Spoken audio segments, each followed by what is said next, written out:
I'm really optimistic about what we can do to make everybody's life out there easier, right? Like help you know this is exactly what to do to get to the next level, right? Or this is exactly what to do to maximize the bonus, right? Yeah. So 2026, I think, will be a year where we get closer, like a lot closer to that vision of making it a much more step-by-step experience and something that people can much more easily plug into and have success.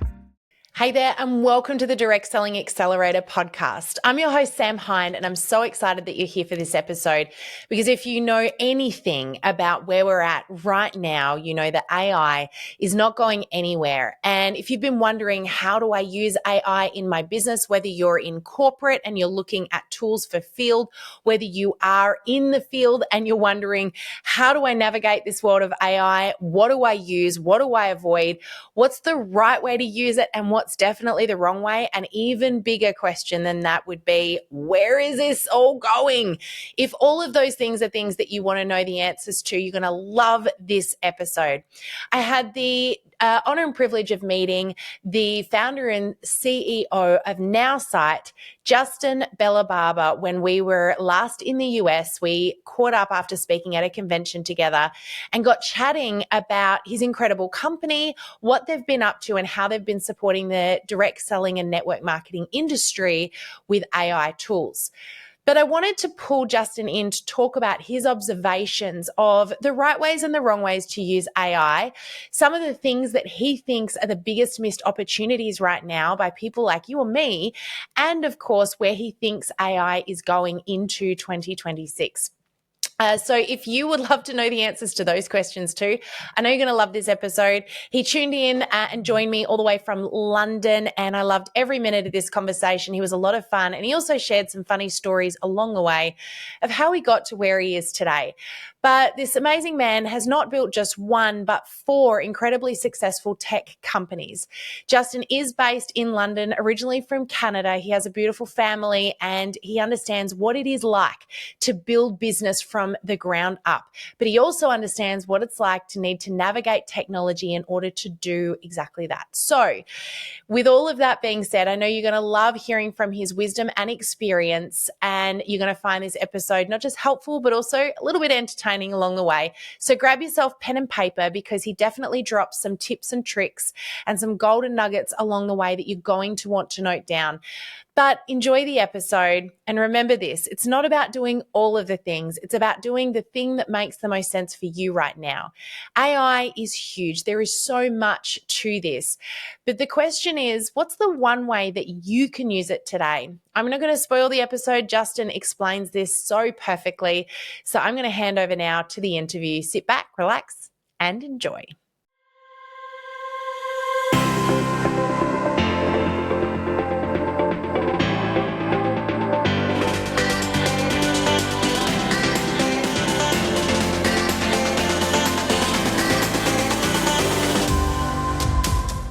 Well, hey there, and welcome back to the Direct Selling Accelerator Podcast. I'm so excited to have you with me today, Justin. Thank you for joining me all the way from London. Is that where you are right now? That is exactly right. And it is great to be here.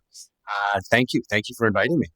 Oh, you are so welcome. And I know I'm actually really excited about this conversation. Aside from the fact that we are literally at opposite ends of the day now. I think it's you're 9 p.m. right now and Correct. 9:30 p.m. My 8:30 a.m. in the morning. So I'm really glad that we could make this happen. But I'm pumped to talk to you about all things AI today. And before we get into all of that, because I know our listeners are always wanting to learn more about the do's, the don'ts, the what's out there, the what should we try, what shouldn't we try.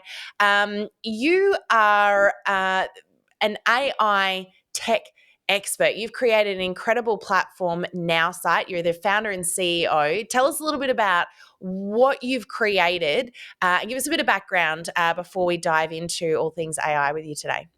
Sure. And look, I get the confusion that exists, like, kind of a combination of excitement and and confusion, I think, right now with AI, because there is so much out there. Tens of thousands of new AI companies are popping up every year. As it happens, with Nowsite, I started this 8 years ago. I've been doing tech companies for 20 years. This is my fourth company. 8 years ago, had never heard of network marketing or direct selling. I'd been in the medical space, and I'd been in wireless payment and things like that. But I was, lucky to discover this world, and I was honestly shocked that no one had really taken the time to understand what makes this space different from other industries or other channels, or and that was for me, as a technology entrepreneur who goes looking for problems, right? Like, that's my career, is I try to find the biggest problems possible. That was exciting. I mean, it's this incredible global industry, hundreds of millions of participants, and there just wasn't a solution that made sense for distributors and leaders in the field. And so that was our vision from the beginning, was to provide something that actually worked, that was simple, that provided real value for people who were who may not have had a ton of experience in sales and marketing. And so flash forward 8 years, and today we have 200,000 users all around the world. And what our focus is on is helping the newest distributor get into action, just get off the sidelines, with great training and onboarding tools with their company, get active on social media, generate leads, and then turn those leads into customers, and then build a team. Right. So it's that our goal is to be the platform for your career, from your first day to I've got a team of 100,000 people. Yep. So tell me how you got introduced to this industry. I know there's a little bit of a story there, and you have been, creating tech for all of this time, and you've got I got the chance to catch up with you when we were in the US. Where were we? In Utah. Were we in Utah? We were in Utah. No, we're in LA. We were in LA. Yeah. I can't remember where I was yesterday anymore, let alone a month ago. But we were in LA, that's right, and we caught up. And I love hearing about how your brain works and how you think about this stuff. But would you be willing to share with us a little bit about the story about how you came into this industry? Sure. So I'm laughing because where you start is very rarely where you end up when you're starting a tech company. And honestly, I think any tech founder who's telling the truth would agree with that statement. Like, you have, a kernel of an idea, but it is not a linear A to B journey, to success. Like, you're going from A to R to back to P to Z. Like, it's a roller coaster, and it's but it's a challenge, and it's a lot of fun. So believe it or not, I started this just reading a really nerdy tech magazine that was talking about a new technology, a new platform that Google had introduced called Google Nearby. This is back in 2017. And this technology it used Bluetooth.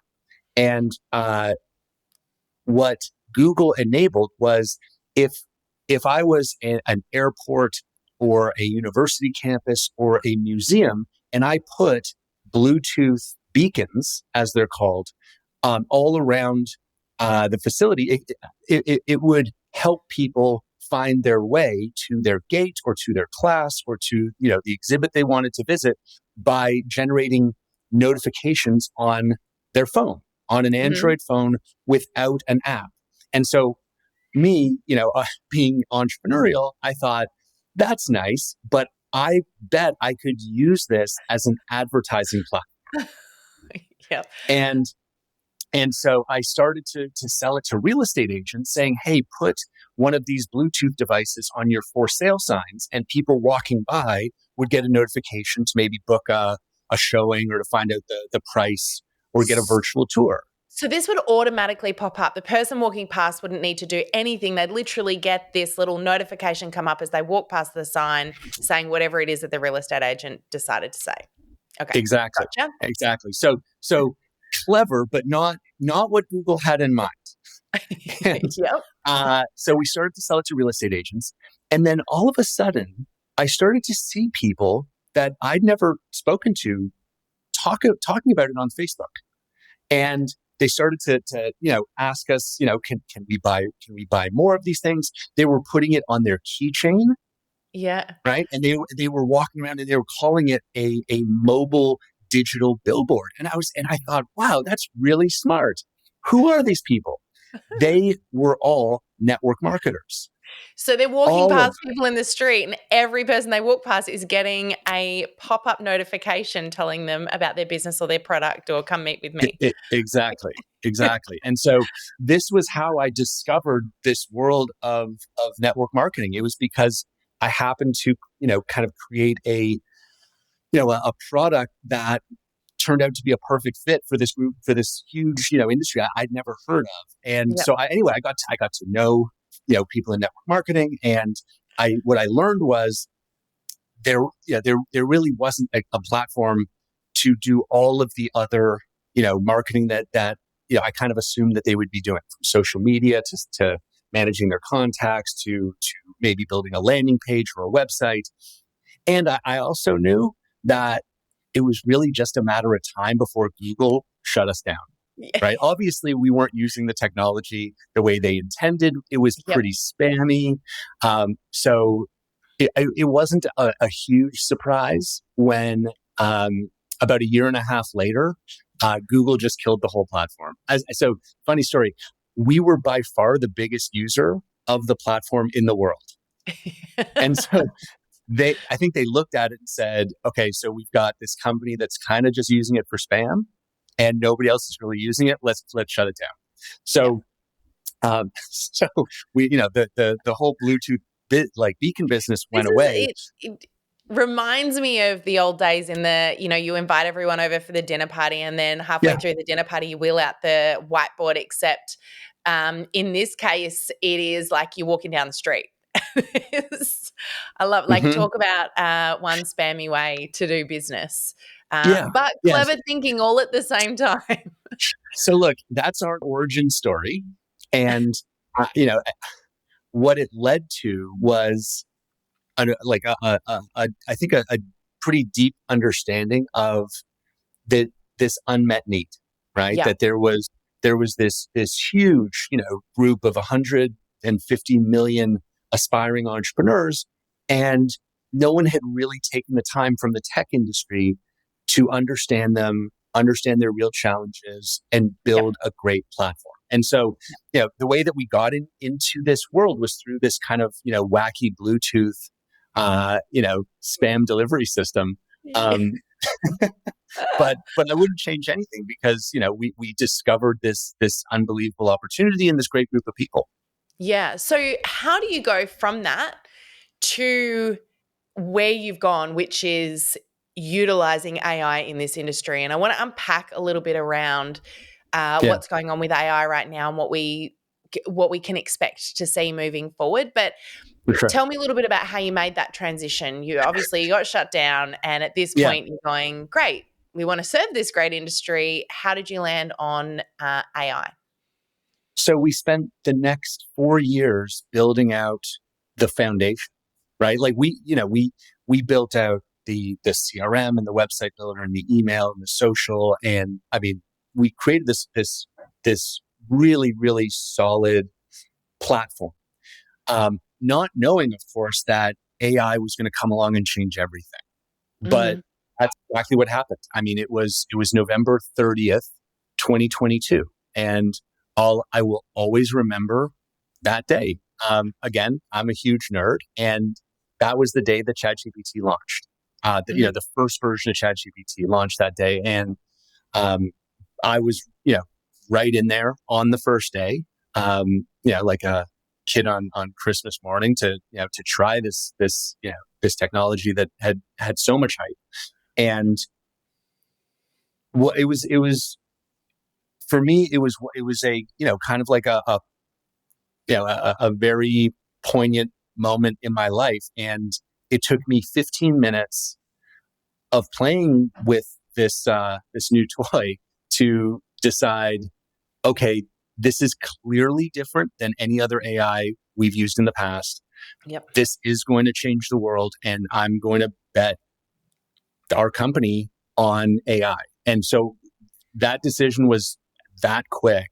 And because we had this foundation that we've been building now for 4 years, we were able to kind of turbocharge every area of our platform with AI, right? So we could very easily turn our website builder into an AI powered website builder that builds your website for you. And our social media tools became instant and automated. And so we were in some ways lucky, right? And again, that's part of the entrepreneurial journey. Like you need luck. There's always an element of luck in I think, almost every success story. It's you need to be in the game. You need to work hard long enough that hopefully, that timing and luck come together, right? In a magical way. And it did, right? Yeah. And so we were right place at the right time. And we were, decisive.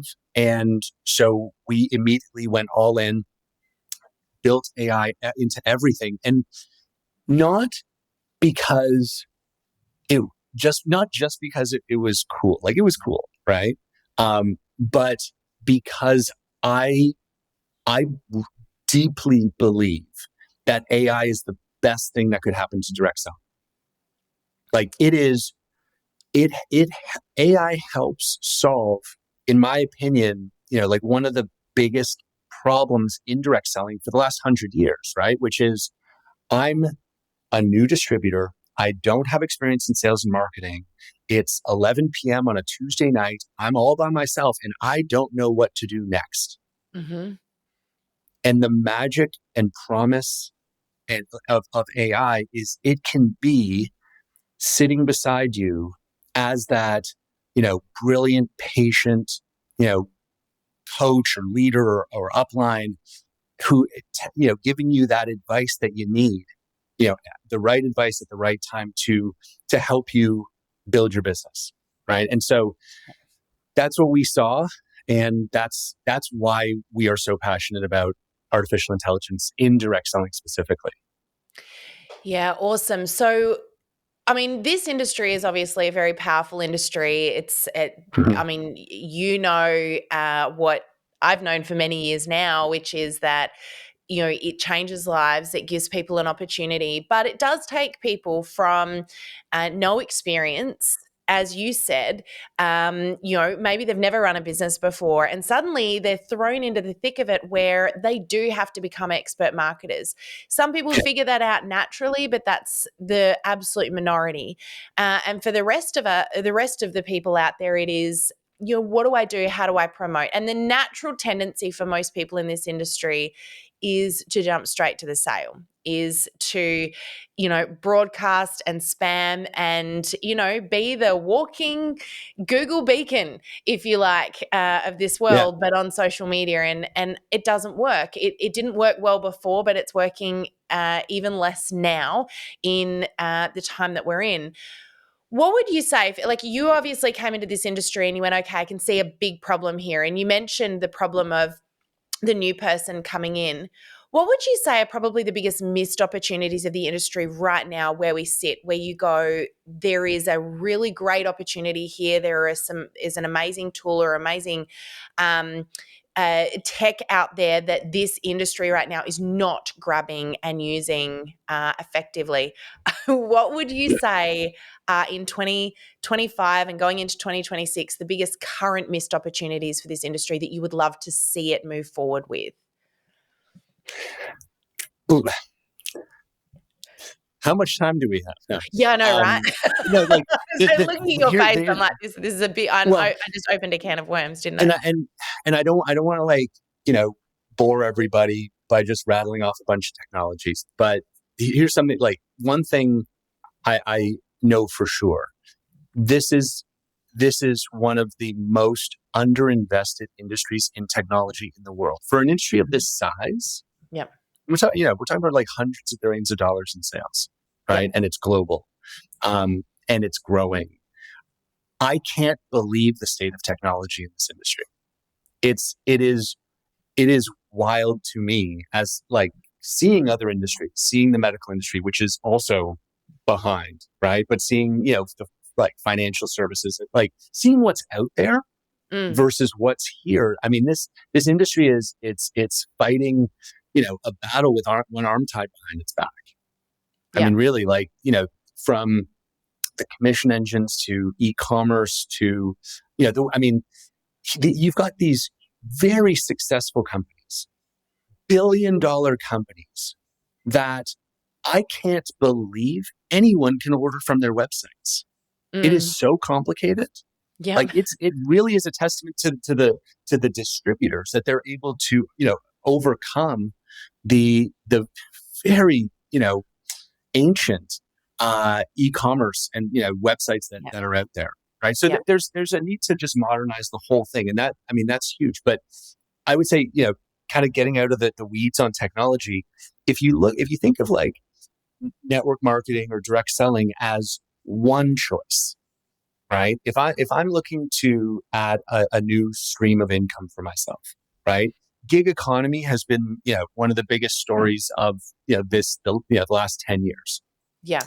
And that's good for direct selling, but it also means that, people have more choice, right? They can go on Fiverr, they can drive Uber, they can deliver for Amazon, and those businesses have figured out simplicity, right? Like I can push a button on Uber, right, and I can make money. Mm-hmm. They make it so easy. The unfair advantage, the amazing advantage that direct selling has is I can actually build recurring income.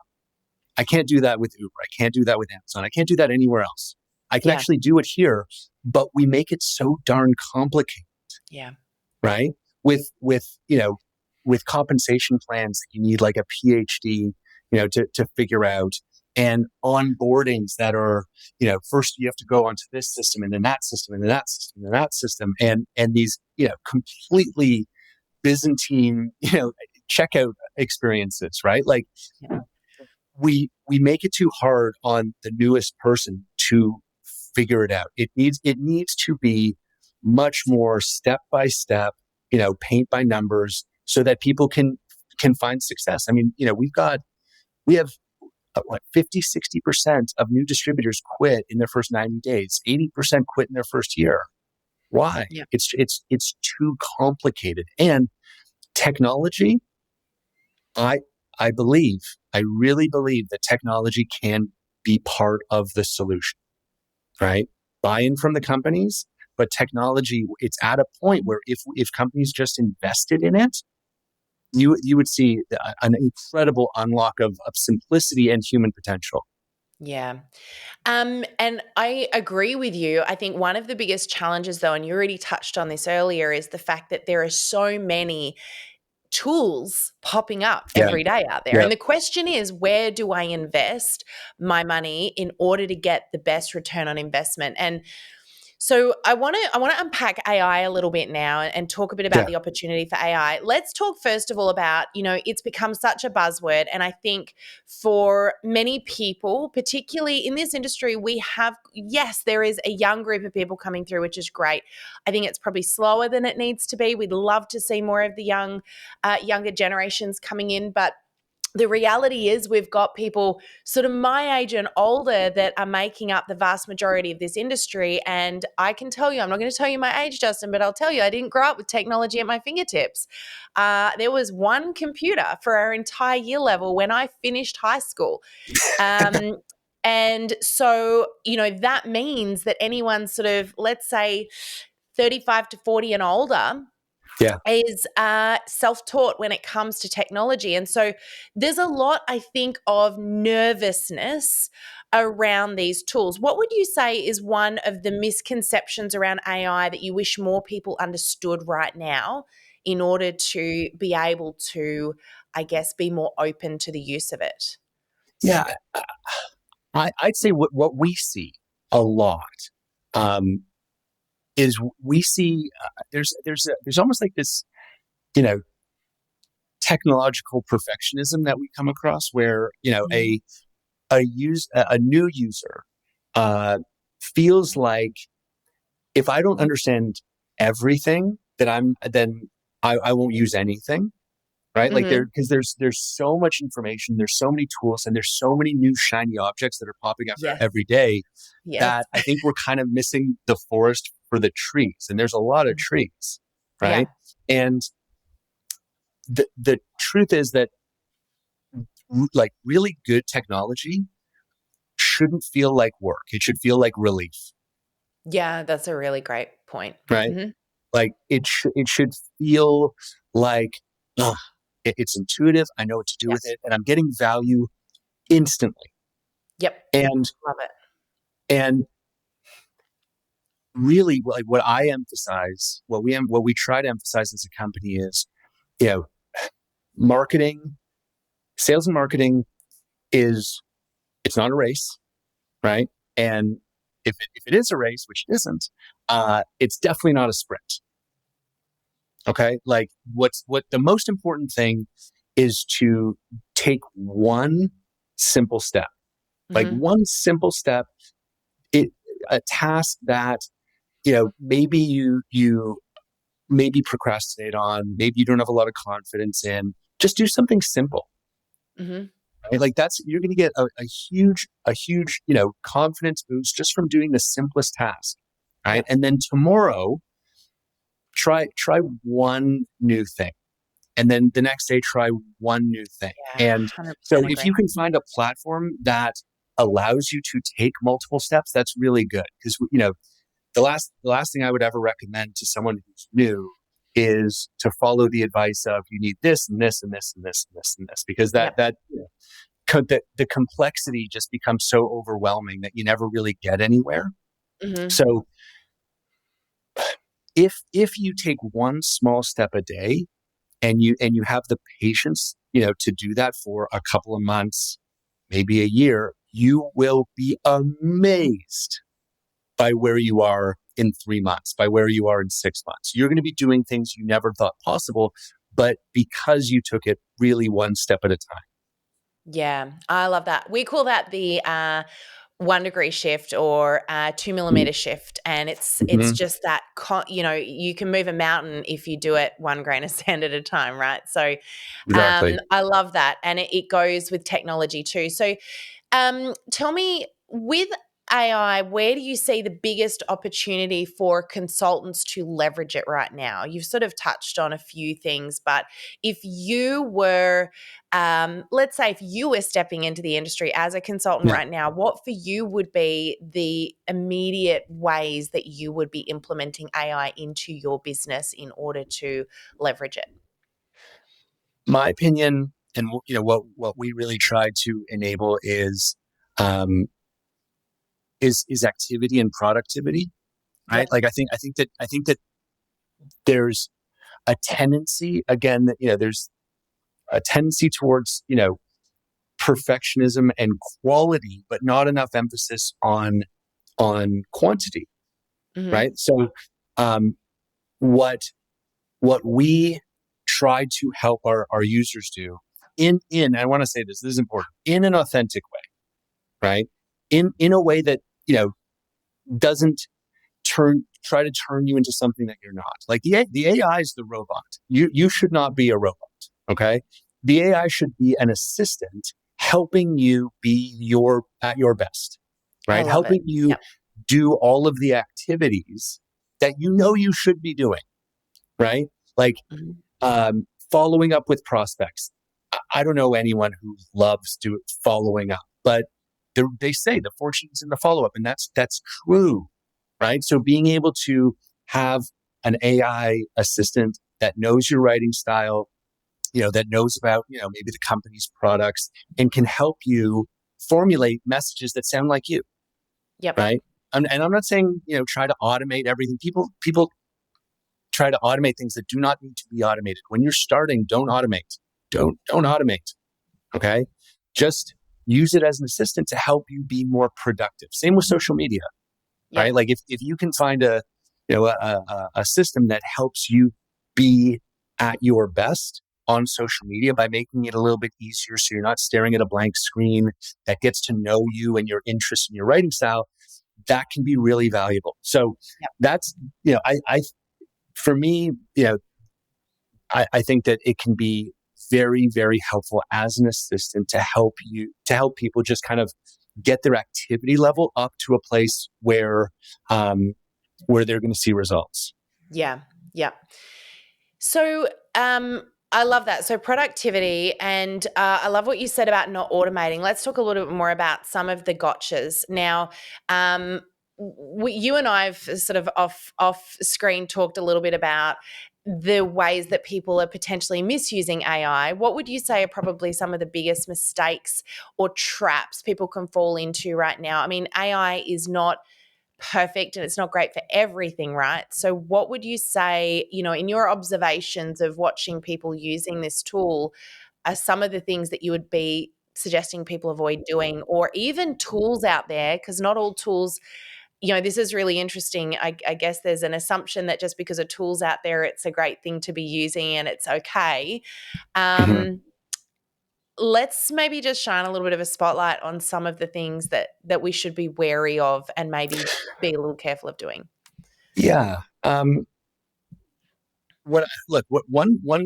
trend that I see a lot is a team leader will find a tool that works for them, and they Yep. will recommend it to their team Yep. because they like it. Unfortunately, the needs and the challenges that a leader faces are not the same as someone who's in their first year, right? Mm-hmm. So, a leader might find a tool, well, like Opus, okay? And what that tool does is great. It's a great tool, okay? If you are someone who is prolific making content, because you can Mm-hmm. give content and it will cut it up into pieces, and it'll give you kind of reusable, bits of content. And so maybe the leader, and I've seen this, will recommend a team, and their team will, eagerly go to the website and they'll sign up, and then they'll get home and they'll realize, I don't even know how to make content. I'm not even comfortable being on camera yet. Right. Mm-hmm. So there's often this mismatch between what gets promoted to the team members, and it's not ill intentioned. I mean, you want to duplicate, right? Yeah. But it sometimes doesn't meet the team members where they are. And I say the same about like over automation, right? Like we were talking about chatbots, like AI powered Yeah. chatbots. And the reason why you have a chatbot is when your business is at a point where I have too many leads coming in Yeah. and I Yeah. need to automate it because I am Yeah. simply overwhelmed by the number of leads coming in. Yeah. That is a top 0.1% problem, Yep. right? I would never suggest that someone who's starting their career try to automate too soon, because the most important thing is to learn skills, Yep. right? You, 100% agree. you Mhm. yourself first need to learn to reach out to a cold prospect, to handle objections with confidence, to post online.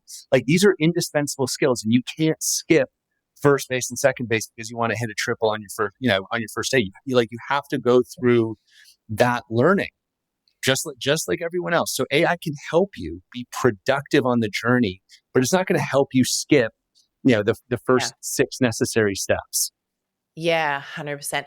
I love what you're saying about that, and it really, comes back to that authenticity, right? At the end of the day, it's AI is a productivity tool to use to help enhance you but not replace you. This is what we're constantly Yes. telling people. And the really interesting thing here is that there is a bit of a fine line between being productive and I think being lazy. And Mhm. let's just call it how it is. Let's face it. There are certain things in business that you can't avoid doing. And we've all been there, right? As an entrepreneur, I have made many mistakes where I have tried automating things well before AI was a thing, but automating things that, even emails, for example, you learn a lot about your customers, your potential customers, your leads, your audience, by connecting with them. And Yeah, it's the thing that makes this industry so powerful. And so when we disconnect and we use AI in a way that does disconnect us, it's not so much that we're not there. I mean, that's a very important thing, but it's also that we're not learning and understanding how to better serve that person. So how are you absolutely. going to know what content to Absolutely. put out there? How are you going to know Yeah. what emails to send? How are you going to know what conversations to have when you're not having them? Um, and You're so like, right.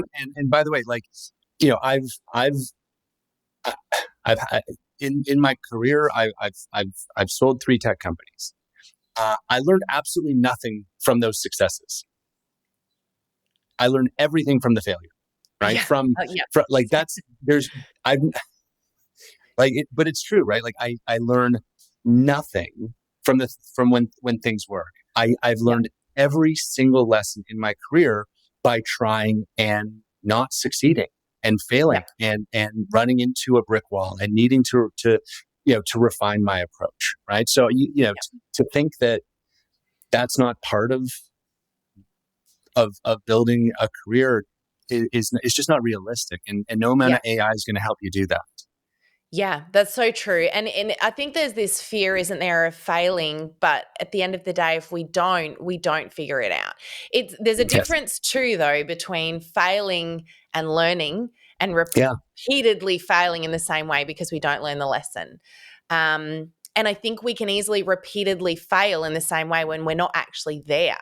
And I see people doing this with social media a Hmm. lot, where they randomly throw things on social media that they haven't vetted, they haven't looked at, it's not their voice. They've just gone into some tool like Opus or something else and they've said, create me 3 months of content and put it out there. Or I'm going to hit a button.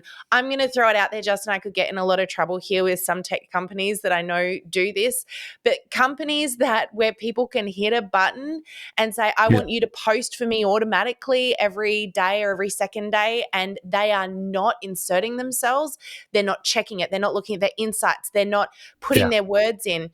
I spoke to someone the other day. I get really passionate about this. I spoke to someone the Mhm. other day that said, Sam, I've spent all of this time and all of this money and all of this energy on tools and AI and platforms, and none of it works. None of it works. Why is your training going to be any different? And my answer Mhm. was, have you actually gone in and had a look at the content it's posting? Because I have. I've looked at your profile and you're not there. I know it's not you. Everyone knows it's not you.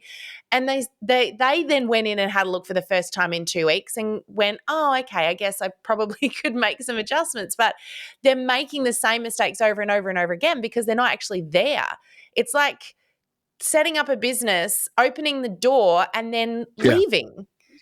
And Mhm. it just doesn't make sense to me why you would automate things like that. It doesn't mean you don't use tools for productivity to help you be more you, but you've still got to show up. You still got to be there. It's kind of like you Exactly right. open the business, open the front door, and you have an assistant there. So you're not alone. You've got the help, but you don't just leave. You don't just walk Right. out the back and go, I'm going to let Right. people just serve themselves. Yeah. I mean, I think you talk to any successful business owner, and they know every aspect of that business, Right? right? Yeah. Because they've done every aspect of that business. Like I think it's Home Depot. I think that I believe it's them that famously, if they hire a new executive, they put them through a training program where they do every single job along the way to their role. Yeah. I So think they McDonald's work does the cash. same thing. Yeah, for Yeah. sure, McDonald's does. Yeah. Yeah. But that's because You can't understand you it if you haven't done it. you can't Yeah. understand business if you don't understand the details of the Yeah. business. And Absolutely. the flip side to that, of course, is AI is not always right. So Cool. while it is a great tool, it still stuffs up. And if you don't understand the general concept of what you're asking it to do, how are you going to know if it's giving you a good output or not? Yeah. It's kind of like with the accounting. I often use this as an example because I hate numbers, paperwork, bookwork, all of that stuff. And when I started my business, I tried to offload that at the very beginning for the first couple of Mhm. years till I realized that I wasn't actually able to keep anyone accountable and know if they were doing a good job for my business because I didn't understand any of it. And Yeah. so I spent 12 months learning, how to reconcile, how to do invoices, how to manage accounts. And I did it all myself. And it felt like a lot of hard work I didn't need to do. But the thing was that I was then able to outsource that Yeah. task and get someone else to do it, but get them to do it well because I could, if I ever needed to, check in and say, this is a good Yeah. job or no, I want that changed. Yeah. And I think it's like that with AI, right? You need I- to understand what you're asking it to do yeah. so you Yeah. can You, you cross-check it. you need to know when it's nailed it, and you need to know when it's made a mistake. Yeah.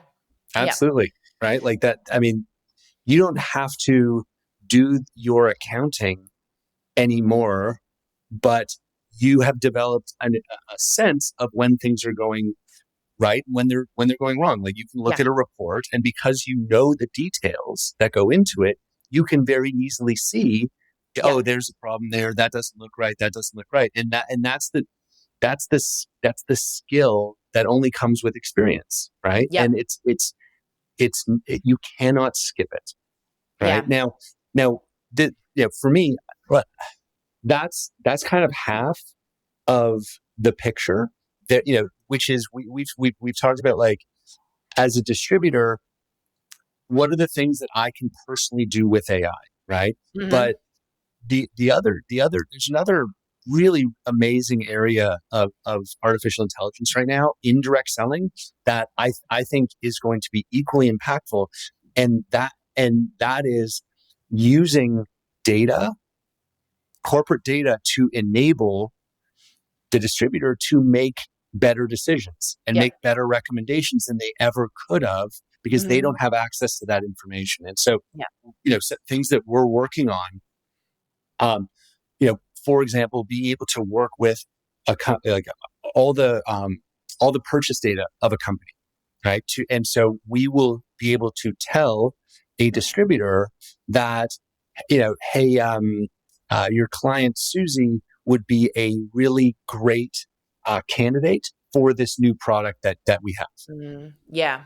right? Gap Or analysis. your yeah, exactly. So y- AI to help provide insights Yeah. to build your business that the distributor would never be able to know on their own. That's going to be super powerful for upselling, for closing sales, for retention, right? For Yeah. 100% preventing, agree. your teammates Yeah. from churning. We're going to be able to predict, hey, you might want to go have a chat with Mary, because based on her behavior that we can see, Yeah. she's at high risk. So there's kind of like, two parts, Yeah. I think, Yeah. I to totally this agree with you. revolution that's happening. It's, I think that for me is probably what I'm noticing is the most underutilized part of AI, and the most powerful Mhm. part is that gap analysis, the help me identify or do the research or show me what I'm missing. And, even looking at what is a competitor, it doesn't even need to be a competitor in the same industry, but what is someone else doing that does what I do, but they're doing it really well, Mhm. do differently to me, and what am I missing in the middle there? How do I better serve my audience? And the really cool thing about AI is it's got the ability to pull from so many different sources of information, Yes. but it can look at traits, at personality, at behaviors, Mhm. and help us better understand. We just recently did a training with our members on using it to better understand and serve your team and your customers, and also help you better understand your personal relationships, even as Yeah. simple as helping you identify someone's love language so that you can better show up for that person. And these are little Mhm. things that we Mhm. think of getting it to do the work, but we don't necessarily thinking of getting it to provide us with information that will totally change the way Yep. we show up. Yes. And this is such a fascinating area for us right now. We we do use AI in our CRM to predict personality. And I don't know if I should be talking about this, but it's fine. We're working on what I consider to be kind of like the next level of sales sites. So if you're used to, okay, I've got my referral link, I'm just going to send my referral link to a prospect, right? To to someone I just met. Well, in the next couple of months, you're gonna be able to not just send out that referral link, but our system will create a personalized website for your prospect. So Wow. it will automatically research them on the internet. It will identify their interests. It will predict their personality, and it will create a completely personalized sale like website for them. So if Wow. they are someone who is more, we believe more interested in social proof, well, we'll include more testimonials. If there's someone who is more skeptical, more cautious, then the site would be, tailored to more like Numbers, scientific statistics. claims and numbers and things like that. The colors, the font, the personalized greeting from you at the top of the page. Hi Sam, I know how you've got your little baby at home, and I thought that this would be just the perfect health product for you right now, right? Yeah. And Wow. so the like a truly customized experience that people are going to be able to share, right? So it's if only we had the time, right, as distributors to create a website, like a dedicated personalized website for every single one of our prospects, that would be amazing. But Yeah. now we're going to be able to do that. That's amazing. Okay. So opens up a massive, I guess, like so many questions, I'm sure, for so many of our listeners. I want to just on that talk a little bit with you really quickly about what your predictions are for 2026 with AI. What do you think we Yeah. can expect to see coming? What should we be prepared for? What changes are going to happen? What does 2026 look like in the world of AI in Justin's eyes? I wish I could predict that. So Come on, look like, into well, the look, future for me. I mean, it is moving. It is moving so fast. It is Yeah. moving so much faster than any other, technology, trend or revolution I've seen. Mm, Um, but I think some things that are, I don't know, fairly kind of well accepted um, as valuable in 26. Uh, Videos and images are going to be completely, you know, complete like impossible to tell AI from reality, and that's going to create some interesting opportunities for creators, yep. right? To imagine, scenes and videos. I think people are going to use their own AI avatars more. Um, Mhm. and I think that those avatars are going to become less hokey, right? They kind of, they don't look great right now, but 26, they're going to be realistic. And by the way, I'm not saying these are good or bad. I'm just saying what I think is going to happen. This is what, I could, yeah, we can see. Yeah. I think that people will start using their avatar more and more for reels and, for stories and for even presentations, maybe. Yep. Um, I think that AI agents are going to be huge. And when I Mhm. say an agent, what that means is uh, an AI bot that can go and work independently. So, I mean, that Essentially, sounds like kind of a crazy concept and maybe hard to kind of like, yeah. think about like practical, but you would be able to have an assistant that is just working round the clock looking for I don't know, great groups for you to join Yep. online, or Mhm. always looking for great prospects, or Potential people to reach out to following you. Yeah. following social media trends, right? Like, Yep. so you're going to have this whole team of agents all kind of working around the clock for you. So that's all going to happen. And as I said before, and I think one of the most important things that can happen is indirect selling. You're, I believe, corporate is like the companies are going to finally start to make use of their data. Mm-hmm. And I'm really optimistic about what we can do to make everybody's life out there easier. Yep. Right. Like help you this is exactly what to do to get to the next level. Right. Yep. Or this is exactly what to do to maximize the bonus. Right. Yeah. So 2026, I think, will be a year where we get closer, like a lot closer to that vision of making it a much more step-by-step experience and something that people can much more easily plug into and have success. So Yeah. I'm optimistic. I mean, there's going to be good, there's going to be bad, there's going to be everything in between. But I think overall, as I said before, I think AI is the best thing that could happen to direct selling. So that's my view. I'm sure people will disagree, but I am very, very optimistic about the future. Yeah.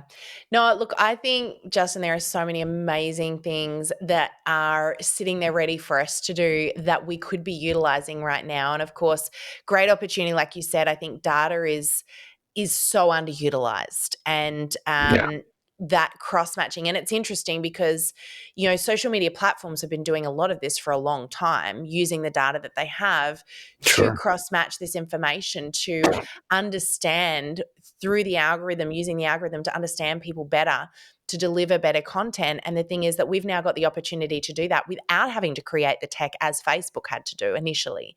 We're just using tech that's there.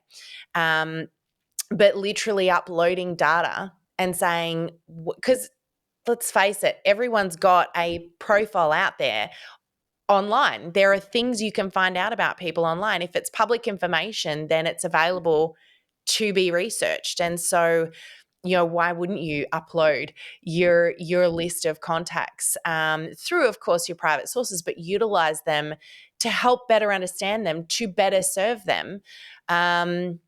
And yeah, look, again, can of worms, so many things that we could be doing, but I love that. I love that you're creating technology to help people do this in a really simple, easy way. I've got so many more questions I want to ask you, but I'm very aware of the time.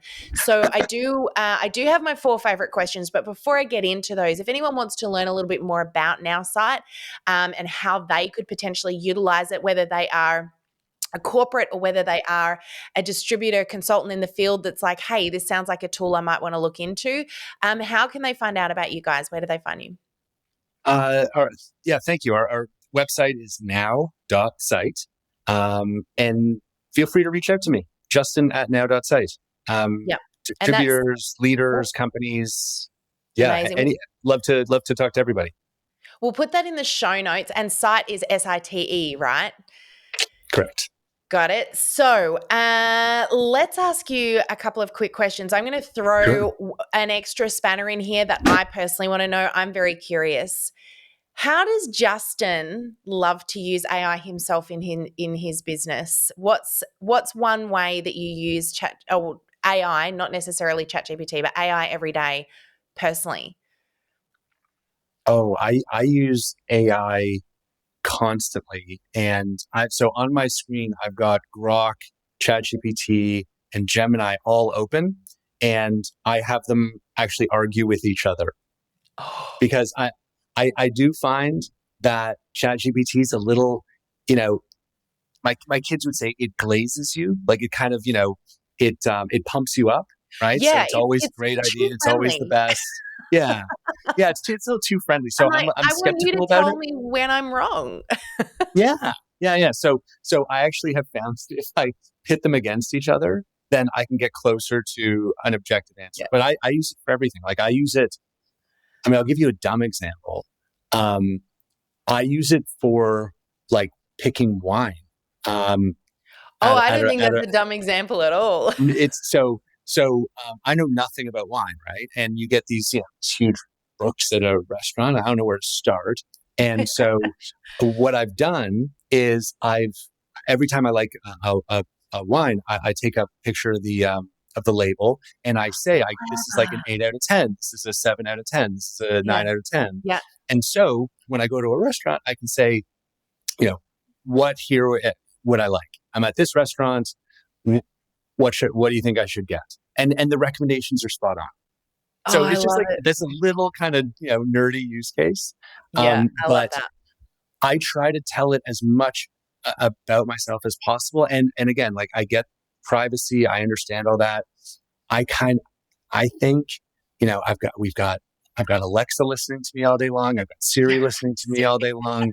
Right. I've already gotten like 6 different robots spying on I me. know. Yeah. It's One more. I had to laugh at my husband Greg recently because I got it was a little Google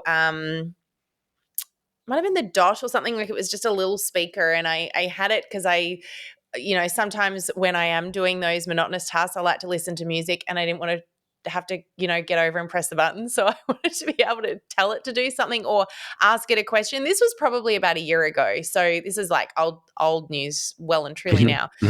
And so I would talk to it and I'd ask it something. Now he got upset because he was like, oh my gosh, I don't want that speaker listening to everything we say in our house. So I want it unplugged. I was like, hang on, you're the tech guy and you are constantly talking to Siri and asking it to do things for you.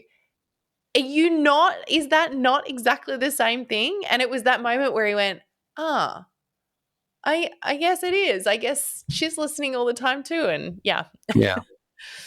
Yeah. So I'm all in, and it's made my life better. Like it's helped me in a lot of ways.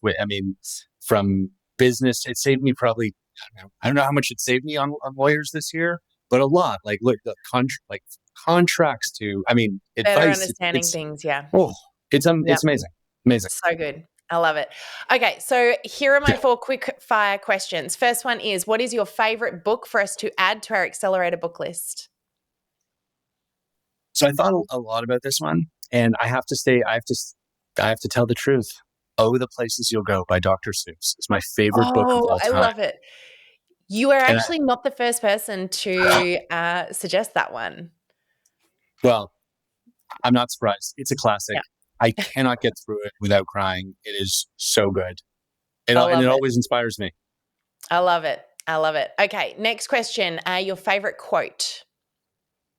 My high school teacher, my high school principal, actually, to whom much is given, much is expected. And I've been lucky and I've been blessed in 1,000 ways. And that I just remember where I was sitting in assembly when he said it. And I feel that I need to do something that matters. Yeah, right? And do something that benefits people, because I've been given a lot. So, yeah. So good. If you could have a superpower, any superpower, what would it be and why? Time travel. Most forwards, answer, backwards. Flying. Yeah, I know. It's right. All right. So, but I want to forwards or backwards. I'm But equally, where would you go? Where would be interested. the first place you go? Like if you could time travel, and I granted that to you right now, where's the first place you go? I would really want to know how they actually built the pyramids. All right. all right.